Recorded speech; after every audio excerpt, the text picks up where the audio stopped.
بسم اللہ الرحمن الرحیم۔ پاکستان میں جو صورتحال بن رہی ہے، سب سے بڑی بات یہ ہے کہ 9 مئی کے بعد جو کہ ایک کیا کہتے ہیں اس کو دہشت پھیلائی تھی، اب عوام خاص کر کے پی کی عوام جو ہے نا وہ آہستہ آہستہ اس سے نکلنے کی کوشش کر رہے ہیں، کیونکہ پورے کے پی کے میں باقاعدہ طور پر جرگے ہو رہے ہیں اور باقاعدہ طور پر حلف لیے جا رہے ہیں، اور باقاعدہ طور پر خاص کر جو ہماری فاٹک کے علاقے ہیں وہاں پہ پارٹی پرچم لائے جا رہے ہیں، اور لوگوں کو اب دوبارہ یعنی کہ وہ منظم ہو کے دوبارہ وہ تیار ہو رہے ہیں۔ دوسری سب سے بڑی خبر یہ ہے کہ پرسوں جو کہ پریس کانفرنس کی تھی شہباز شریف اور اسحاق ڈار نے، اور مریم اور اورنگزیب نے، یقین نہیں کریں گے ان کے چہرے سے نظر آ رہا تھا کہ یہ یعنی کہ لعنتی چہرے نظر آ رہے تھے، اور جہاں وہ تھے سوالات ہوئے، سخت سوالات ہوئے، جس میں سب سے بڑا سوال یہی ایک لڑکی نے کیا تھا کہ عمران خان صاحب پہ 150 مقدمہ ہے، وہ ایک مقدمے سے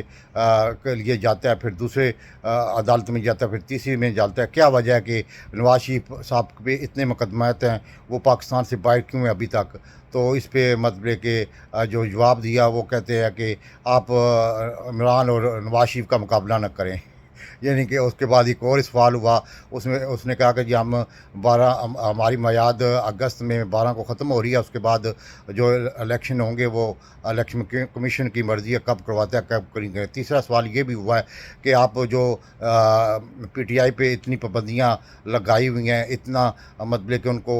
مطلب کہ ذلیل کر رہے ہیں، یہ تو پاکستان کی تاریخ میں کسی نے کہ انہوں نے صرف یہی کہا کہ یہ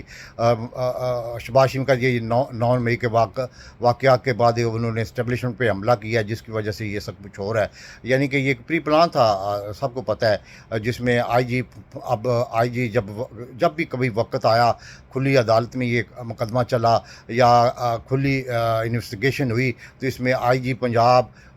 چاروں صوبوں کے آئی جیز اور سیکٹریز اور رانا ثناءاللہ، شہباز شریف، محسن نقوی، یہ پھنسیں گے، یہ یقین نہیں کریں گے، یہ بچ نہیں سکتے، لیکن یہ بھاگ جائیں گے، کیونکہ جس طرح نواز شریف بھاگ گیا تھا باری، اسی طرح یہ بھاگ جائیں گے۔ اور تیسری سب سے بڑی خبر یہ ہے کہ شپر زیدی صاحب سے، جو عمران خان صاحب نے مطلب بڑا لائق تھا، اکاؤنٹنٹ تھا، اور اس کو لائے تھے سی بی آر، آپ کو پتہ ہے سی بی آر میں، ایف بی آر میں لائے تھے، ایف بی آر میں لائے تھے اس لیے کہ کوئی وہ پاکستان کے جو ٹیکس کا سسٹم ہے اس کو یوٹیلائز کریں، تاکہ لوگوں کو مطلب کہ فائدہ ہو، تاکہ زیادہ ٹیکس اکٹھا کیا جائے۔ لیکن شپر زیدی کی خود یہ پریس کانفرنس ہے، بلکہ انہوں نے ایک انٹرویو میں بتایا، شپر زیدی نے بتایا ہے کہ پاکستان کی سب سے بڑی بدقسمتی یہ ہے کہ مجھے باجوہ صاحب نے بلا کے کہا کہ آپ نے ڈی ایچ اے پہ اور اسمگلنگ کے لیے جو ٹیکس آپ لگانا چاہ رہے ہیں یا روکنا کی کوشش کر رہے ہیں وہ مت روکیں، یہ آپ سے نہیں رکے گی۔ اس سے اندازہ لگائیں کہ ایک پاکستان کی آرمی کا چیف آف سٹاف، جو کہ سیکورٹی کا ذمہ دار ہوتا ہے، جو ملک کی سیکورٹی کا یعنی کہ پرنسپل سیکرٹری ہوتا ہے، وہ ایک ایف بی آر کے چیئرمین کو بلا کے کہہ رہا ہے کہ آپ ڈی ایچ اے پہ جو پراپرٹی ٹیکس عمران خان صاحب نے مطلب کہ کوشش کی ہے ہر ایک چیز کو مطلب کہ ٹیکس میں لانے کے لیے، وہ آپ نہ کوشش کریں، اور دوسرا اسمگلنگ آپ سے نہیں رک سکے گی۔ اس کا مقصد ہے کہ جو بارڈر ہے کراچی کا،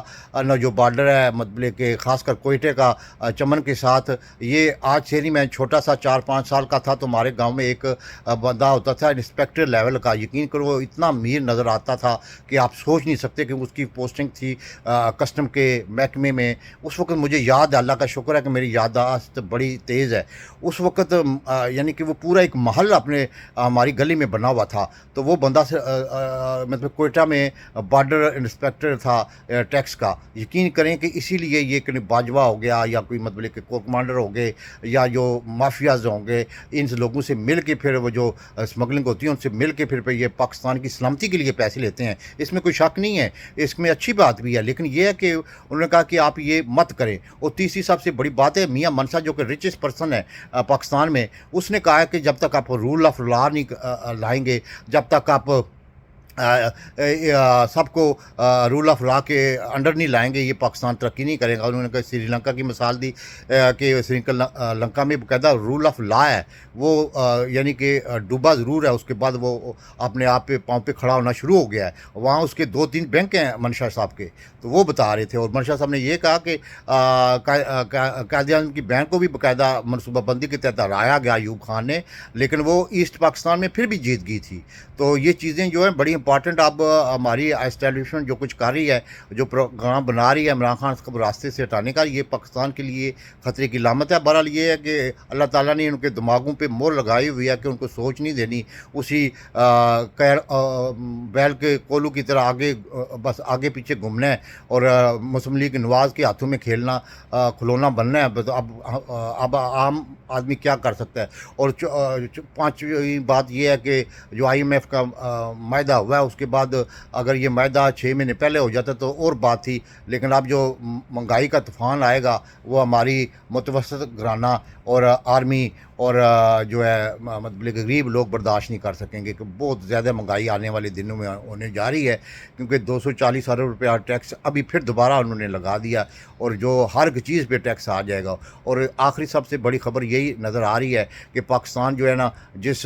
مطلب کہ نیج تک اب پہنچ گیا ہے، اس کو اب ایک سرجری کی ضرورت ہے، ایک ایسے لیڈر کی ضرورت ہے جو کہ چاروں صوبے میں بھی یکساں ہو، اور جو ملک کو یکجا رکھ سکے اور ملک کو متحد رکھ سکے، اور ایک نمائندہ حکومت آئے جس کی وجہ سے وہ مطلب کہ پوری دنیا کے سامنے ایک ڈٹ کے مطلب کوئی بھی بیان دے اس کے پیچھے عوام ہو۔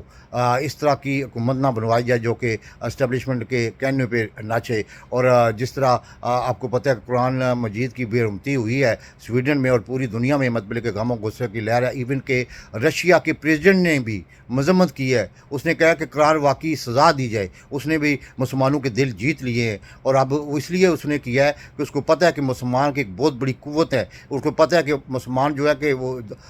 مطلب کہ اپنے جان دینے کے لیے تیار ہے، اپنے نبی کے لیے اور قرآن کے لیے، اس لیے اس نے بیان دیا، اور کیونکہ وہ یورپ کے خلاف ہو گیا، اور اس نے بہت اچھا پر وقت اقدام کر کے پوری دنیا کو مسلمانوں کے پیغام دے دیا کہ رشیا اس کے ساتھ ہے۔ عمران خان صاحب نے آلریڈی پہلی مذمت کر دی ہے، لیکن آپ سرکاری طور پر کوئی ابھی تک ایسی مطلب مذمت مجھے نظر نہیں آ رہی ہے۔ یہ ہے پاکستان کی صورتحال۔ اللہ تعالیٰ پاکستان پہ رحم کرے، اللہ تعالیٰ پاکستان کو حفظ و مان میں رکھے، اور اللہ تعالیٰ پاکستان کے لیے آسانیاں پیدا کرے، مسلمانوں کے لیے، پاکستانیوں کے لیے، پاکستانی شہریوں کے لیے آسانیاں پیدا کرے۔ پاکستان زندہ باد۔